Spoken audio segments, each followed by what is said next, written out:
আমাদের মসজিদে জুমার দিন বাংলা খুতবা দেওয়ার আগে ইমাম ও মুসল্লিবৃন্দ একত্রে ইয়া নবী সালাম আলাইকা দুরূদ পড়ে, এটা পড়া কি ঠিক হবে? দয়া করে জানাবেন।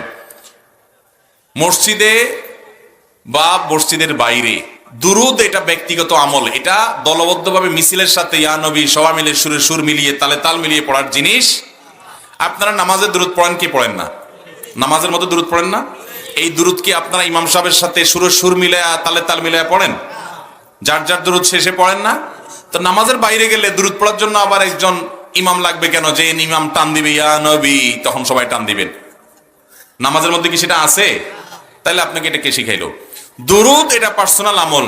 এটা যদি কেউ মনে করে যে না এটা সবাই মিলে করতে হবে, এটার জন্য সবাইকে ডেকে একত্রিত করতে হবে, এটা ভুল। এটা দুরূদ পাঠের কোনো পদ্ধতি ইসলামের নামে ভুল কোনো জিনিস নিজে থেকে যদি কোনো সংযোজন কোনো পদ্ধতি আপনি আবিষ্কার করে নিলেন কোন ইবাদতের মধ্যে, সেটার নাম বেদাত। আর বেদাত হলো গোমরাহি। সকল গোমরাহির ঠিকানা কোথায়?